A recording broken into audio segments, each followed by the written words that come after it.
Explained by the Meier contacts, mysteries, myths, legends, conspiracy theories, historical inaccuracies, and more. Compiled by David Chance, revised October 18, 2023. Venus origin. See also the destroyer comet. Contact Report 005. The flood 10,079 years ago, related to the year 1975, was caused by a gigantic comet, which has already caused a lot of damage and has been traversing the universe since time immemorial. We call it the destroyer, and we know that it has already been racing through outer space for millions of years. The last major catastrophe that emanated from this comet was about 3,500 years ago, as I have already mentioned. To be precise, it was 3,453 years ago, according to your calculation of time. Due to this comet, an event took place, which is very rare in the universe, namely a planetary transplantation by the monstrous gayvolt of this giant comet, a planet, just developing life in a very distant planet system of the SOL system, was flung out of its orbit and driven out into the outer space in a trajectory parallel to that of the destructive giant comet. For more than 130 years, this planet then trailed far behind the giant and deviated only infinitely slowly from its path. Then, 3,453 years ago, the destroyer penetrated the terrestrial solar system and brought the planetary orbits into disorder by its gigantic forces. The comet, however, shot through the terrestrial solar system and raced around the Sun again off into the outer space to return in 575.12 years. But the slower following planet, carried along in its wake, which was about the same size as the Earth, shot past the Earth at a distance of about 600,000 kilometers and was captured by the attraction force of the Sun. By its tremendous power, it forced the new planet into an orbit between its closest satellites, namely between Mercury and the Earth. And since then, this transplanted and immigrated planet has been known to the Earth humans, and he or she calls it Venus. Contact Report 029. Millions of years ago, a giant dark star in another space-time configuration destroyed half a planetary system in many light years, distance from the earthly system. After the destruction of that distant system, the wanderer rushed out into the vastness of space, entered the space-time structure of the Milky Way of the Dern universe, and set course for Earth. By large and small planets and by the Sun, it was forced into a new course, which consequently had to bring it again and again into the Sol system. Known as the destroyer, it stubbornly followed its new course and over the course of millions of years created a firm path for itself. But this orbit often led the destroyer uncontrollably to planetary systems or other wandering stars or comets, which were pushed off course by its gigantic size or attracted by its attraction and destroyed or abducted. This also happened only a few thousand years ago, when this gigantic destroyer tore an object into its tow and brought it many millions of kilometers outside of the Earth's range, to the earthly planetary system. The destroyer itself passed very far out of Earth's range, while the object in tow, however, came dangerously close to Earth and caused devastating disasters. The whole solar system got into disorder at that time, and all planets were pushed into new orbits. But the harmony-destroying object was forced into an orbit between Earth and Mercury by the gravity of the large planets and the Sun, and was unable to leave the system. And as the brightest planet of the Sol system, the dragged object orbits the Sun since then, and is called Venus by the Earth humans. This event, when Venus was introduced into the terrestrial solar system, took place thousands of years ago. Due to the events of that time, the planet was steered into a very quiet orbit, thus it has one of the least eccentric orbits. This is the actual consequence of the very close flyby of the Earth at that time, which also influenced the rotation time of the planet Venus. Due to the gravity of the Earth, the invading Venus was torn around and began to rotate retrograde. And as a consequence of the very short transit time through earthly gravity, the rotation of the intruding planet, the future planet Venus, could not increase again, so that it attained only an extremely slow rotation time, and thus has the slowest rotation time of the whole solar system.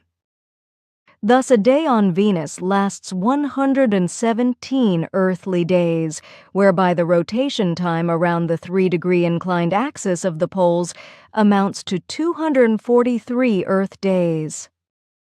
The Earth's gravity robbed Venus of its own rotational energy during its passage thousands of years ago, and a very large frictional heat was generated. Contact Report 061.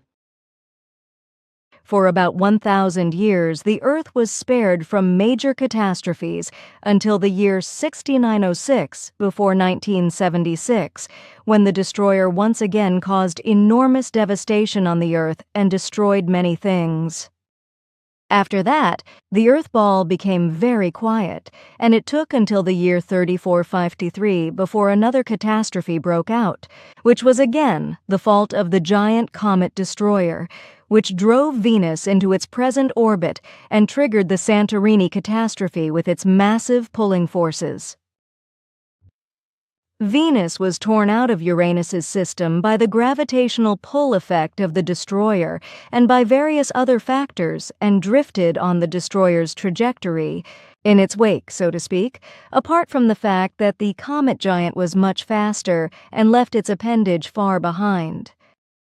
When Venus was torn out of the system of Uranus, it was very slow in its initial speed.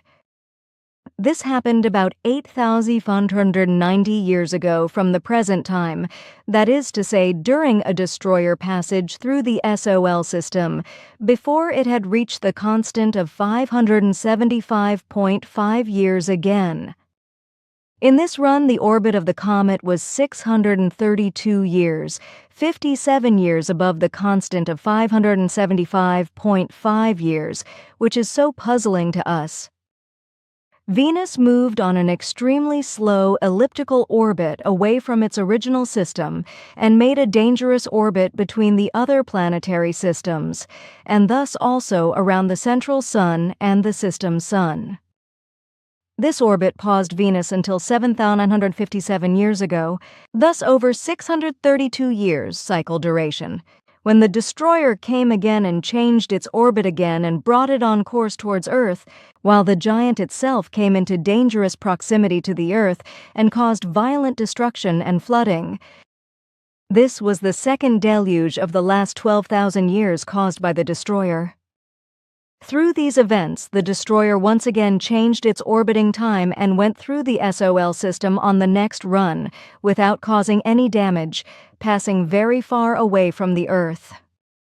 Already at the next passage, however, it had the constant of 575.5 years again, namely 6,906 years ago, and again Venus got into its orbit and changed its course again, but now so much that it got into orbit near the Earth and around the central star. It stayed there until 4,058 years ago, when it was affected in its orbit again during the next passage of the giant comet. At that time, the destroyer had an orbital period of 605 years. Torn from its previous course, Venus now took a course that slowly but surely had to lead directly to Earth, which actually happened.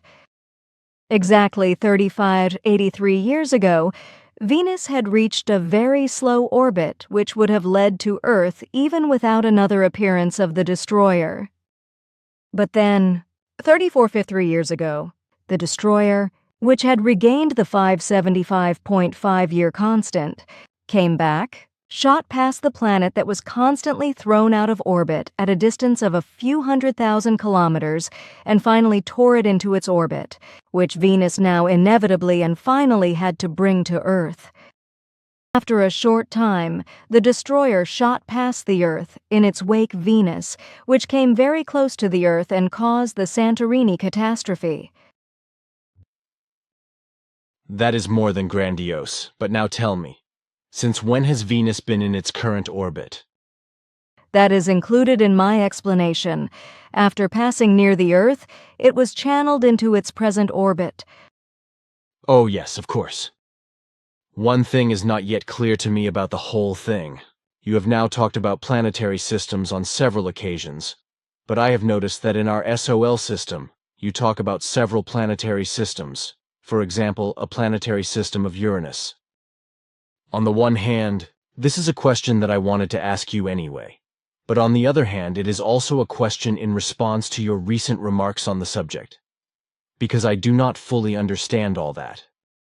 We are here in the SOL system, and we do not have any planetary systems other than our individual planets here. You see things from the wrong perspective. A planetary system is described as such when a large planet has smaller planets gathered and orbiting around it. The SOL system, however, is called this because SOL is the central sun, and thus forms a whole system with all connected planetary systems. You can see from this that any major planet with a minor planet orbiting this planet is called a planetary system with the minimum number of 1, which is called a planetary system by us, while a central sun has at least one such planetary system orbiting it. Such a central sun usually has a certain name for all human life forms, like your central sun is called Sol, for example, while you also name the planetary systems like Jupiter or Mars, etc. But SOL means that this is a central sun, a sun that has gathered several smaller planetary systems around it. All other planets or large planets belonging to this central sun are called planetary systems if they have at least one smaller planet of their own orbiting them, because for the smaller planets, the large planet holding them is the mother system. So their sun is the shining one, and the mothering one. Man, oh man, now I have made a mess. You know, you should have told me that before because those things led to misunderstandings. According to your explanation, Jupiter and Saturn, for example, are planetary systems, right? And the planets of the planetary systems are probably the moons, right? Sure, that is so. Man, oh man, that is what is causing trouble. We do not call these planetary systems, but simply planets. A system, according to us, is a sun, a sol, which has different planets of different or uniform size, regardless of whether they still have their own satellites. This is very illogical, but according to your values, you may go along with it. But again, a question concerning the planetary systems that the destroyer hastens through. What do they mean? Are they somehow planetary systems of other fixed stars? No, not at all. When I speak of distant planetary systems in connection with the comet, I mean the distant systems of the SOL system, because other fixed stars outside the SOL system cannot be reached by the destroyer in its orbit because they are much too far away. So you really mean only our planetary systems like Uranus, Neptune, Jupiter, and Saturn, etc.? Certainly, I am not talking about any other systems than these, according to your terms, planetary systems of the SOL system, if you understand it better that way. Contact Report 207. Today, I first have a question about your space-time configuration, which is practically another dimension, but which is equally directed to ours, and, therefore, is equally material. Our universe is called the Dern universe. How is it with our dimension and your dimension? What do you call these? We denote your dimension with the term Goron, while we call ours Cirrus. Aha, and these two dimensions, respectively these two different space-time configurations, are materially identical in their build-up and existence. That is of correctness. And as it stands with the destroyer then, it would also have to consist of matter, as this is also existent in our space-time configuration, right? That is also of correctness. Contact Report 238. Your assumption is correct, because my daughter did not give any information about an event, so that the events around the entry of Venus into today's orbit were not completely explained. There was already another planet in its current orbit. Yes, a planet with a diameter of 6,100 kilometers orbited the Sun on today's Venusian orbit. It collided with the destroyer and was thrown from its orbit directly towards the Sun, torn into it and destroyed. Then it dissolved into gases, so to speak, while Venus took it or a similar orbit around the Sun, and has been orbiting our mother star ever since. So it happened. Then the planet was about twice as big as our Earth-Moon, or in other words, it was about half as big as the Earth. You can make these comparisons, yes. You could also say that it was about 1/7 smaller than Mars. That's also true. So did you have a name for this planet too? In our records, it is called Skill. Skill means nothing other than desolation in the sense of the language evaluation handed down to us. Today's planet Venus, as it is called by Earth humans, is still a very young planet, only 0.4 billion years old, although the uppermost layers of the planet's surface are only 976 million years old. This is because they were and are formed by the ancient, permanent, and still present volcanism of the planet. As a former satellite of the solar system Uranus, 8330.5 years ago, calculated backwards from today, it was torn out of its orbit by the traveling planet destroyer and brought in tow by the giant to its present orbit around the Sun, as my daughter Meier explained to you in Contact Report 257. Meier told me pretty much at the beginning of our contacts that the destroyer has been doing his mischief in our solar system since time immemorial, and destroyed about 22 million years ago, or so old homeworlds of the Lyrans. To my knowledge, however, these lay in a different space-time structure, shifted by a fraction of a second to our space and time. How is it there that the destroyer came after the destruction work with the old Lyranern into our space-time structure?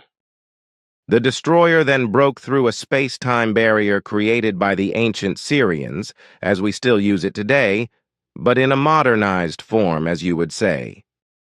At that time, these passage or dimensional gates, as we call them, were constructed in such a way that they opened as soon as any object approached. This also happened as the destroyer approached, who, through unfortunate circumstances, came to one of these dimensional gates, shot through and entered this, your space-time continuum, then found his way into this solar system. Today, this would no longer be possible, because our passage gates from one dimension to another, or to the Dal universe, have already been constructed and secured for several million years in such a way that they are probably constant in one place, but only open in response to very specific impulses emitted by our spacecraft. So today it would no longer be possible for a world body to pass unintentionally through one of our many dimensional gates. Contact Report 467. The destroyer, which came out of our space-time structure through a dimensional gate into your space-time structure and caused a lot of trouble in it, which is why we removed it from the SOL system some years ago and made it harmless. Contact Report 556. Except for the planet Venus, all other planets in the Sol system have formed within the system itself and have remained on their original orbits. The planet Venus, however, as you know, was dragged into the interior of the SOL system by the destroyer, as a result of which the direction of rotation also changed, and this was counterclockwise, as you call it. Contact Report 561. Venus is an unfinished planet, one that could develop into a flourishing planet over millions of years, if all the necessary requirements are met. And it is to be said that Venus can become a flourishing planet, just as another planet has been in almost the same orbit around the Sun. About 1 billion years ago, there was a slightly smaller planet in the same place in the habitat zone as Venus today, but it was torn away by an elemental cosmic event. This planet was not Venus, of course, but a planet not much smaller than Earth. And it was this planet that was swept away by a much larger wandering star, the wandering Sun, drifting through the system, but with another small planet already in its wake, but which freed itself from its wake and settled in the orbit around the Sun in place of the small planet that had been swept away, which was already bearing its first vegetation. This cosmic catastrophe, however, changed the state of the torn-away planet to such an extent that many volcanoes erupted and devastated the surface, after which the wandering star and the torn-away and towed planet came into the direct range of SOL gravity and plunged into the Sun. Another event that took place about 3,700 years ago was that Venus, which at that time was still a satellite in the ring system of the planet Uranus, was torn out of its home system by another large wandering planet passing through the SOL system, and was brought to its present location in its toe more than 3.5 millennia ago. This very large wandering planet, called the Destroyer, which was about 1.72 times larger than Earth, traversed the SOL system for a very long time and wandered out into the Kuiper belt, until it returned to the interior of the SOL system at an average rate of about 575.5 years. But this dangerous light-emitting wandering planet was finally taken out of the SOL system by the Planetary towards the end of the 20th century. Thus, in the orbit of the former vegetation-bearing sister planet of the Earth, which had mountains, valleys, fields, forests, lakes, oceans, blue skies and light clouds, Venus was dragged there, but it was a volcanic planet. The first volcanoes that erupted from the surface of the ice planet dragged away by Uranus, today's Venus, created an atmosphere composed mainly of carbon dioxide and water vapor. According to the Planetary, about 1 billion years ago, or a little more, the planet that used to be on the site of today's Venus, and was then torn away by a wandering star, is said to have had a vegetative appearance similar to that of the Earth at that time. A slightly blue sky and clouds of water vapor were also part of the planet's appearance, as were rushing rivers and lakes and seas that burst their banks. Green ferns and mosses were present in their original form, and so the first living unicellular organisms also existed from which higher life could have developed. But this was not to be the case, because the action of a wandering star from the depths of space destroyed all harmony and turned the flourishing planet, which had once been on the site of today's Venus, into a volcanic hell. Its mother star, the Sun, was also affected when the wandering star tore the planet out of its habitable zone and plunged into the Sun together with it.